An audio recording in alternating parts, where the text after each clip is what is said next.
Isaías, Jeremias, Lamentações, Ezequiel e Daniel.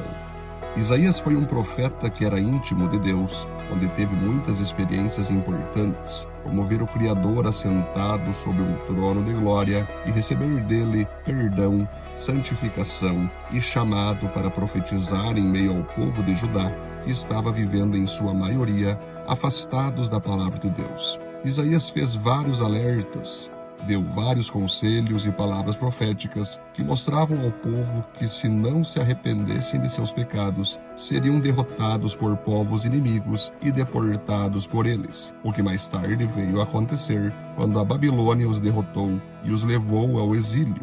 Ele também profetizou que um dia o povo teria um Salvador e Messias, onde com isso estava profetizando sobre a vinda do rei Ciro, que iria os libertar da escravidão e permitir voltarem às suas terras, mas principalmente estava profetizando sobre a vinda de Jesus Cristo, que viria à terra para, através de muita dor e sofrimento, salvar todo aquele que nele cresce das garras de Satanás, de seus pecados e de toda a escravidão do sistema mundano.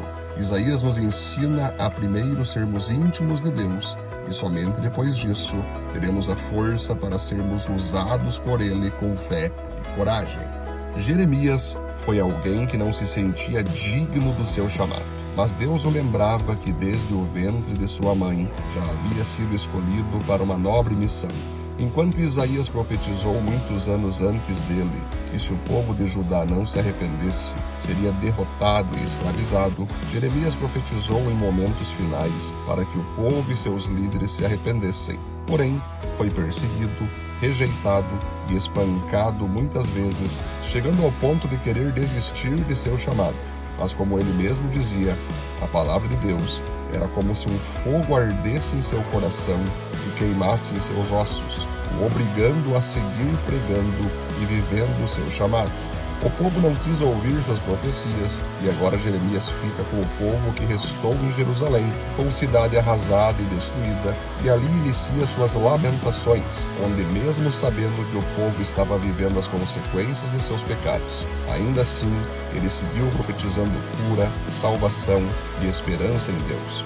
Jeremias nos ensina que, mesmo não nos achando capazes, podemos ser grandes instrumentos nas mãos do Senhor e precisamos amar ao povo antes de pregar para ele, vivendo com esse povo em dias tranquilos e dias difíceis. Daniel foi um judeu que era de família real e estudiosa em meio aos outros moradores de Judá. Era um jovem extremamente temente a Deus. Ele foi deportado para a Babilônia no primeiro exílio junto com a maior parte dos judeus, para que pudessem recomeçar suas vidas nessa terra estrangeira, sendo escravos de Nabucodonosor.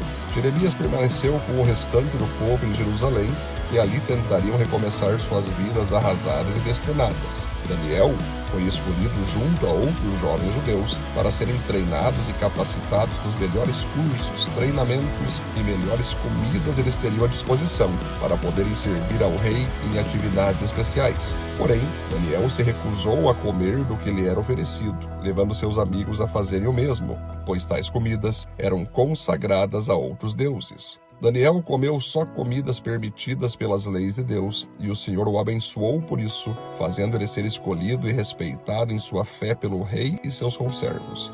Mais tarde, Daniel se tornou governador e foi um profeta que era íntimo de Deus, onde recebeu visões escatológicas e, mesmo sendo perseguido por inveja de seus opositores, que foi lançado para ser comido por leões, Deus o livrou e ele seguiu firme e forte em sua vida de fé, santidade e coragem para obedecer a Deus e seus princípios. Aprendemos com Daniel que não é o ambiente que dita como devemos nos comportar, mas é nós cristãos que não deixamos se levar pelo ambiente e o transformamos pelo nosso posicionamento de fé e santidade.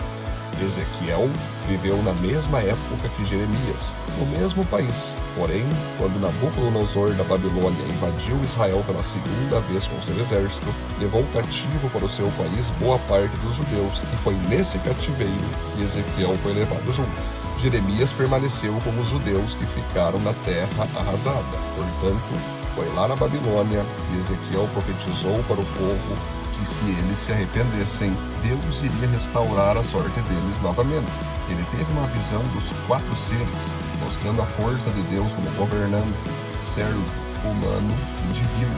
Uma clara referência dos 4 evangelhos que mostrou em Mateus Jesus como leão, em Marcos como boi servo, em Lucas como humano e em João como águia Deus. Também teve a visão do Vale dos Ossos Secos, onde Deus mandou ele profetizar para que esses ossos tivessem vida, carne e tendões novamente, e assim pudessem voltar a viver. Também uma clara referência que Deus iria com seu poder fazer com que seu povo voltasse para sua terra e voltasse a ser feliz de novo, pois estavam naquele momento escravos e mortos como nação. Essas 2 visões também diz respeito, de modo profético, à ação de Jesus na terra, que morreria por nós e ressuscitaria ao 3º dia, enviando seu Espírito Santo para transformar nossa vida morta espiritual e dando nova vida em Cristo Jesus. Uma vida liberta do pecado e da escravidão do mundo para uma vida debaixo do governo de Deus e de seu reino. Ezequiel nos ensina que mesmo em tempos difíceis, podemos acreditar que Deus está sempre no controle de todas as coisas e se fazermos a nossa parte, Ele certamente nos abençoará e nos prosperará novamente.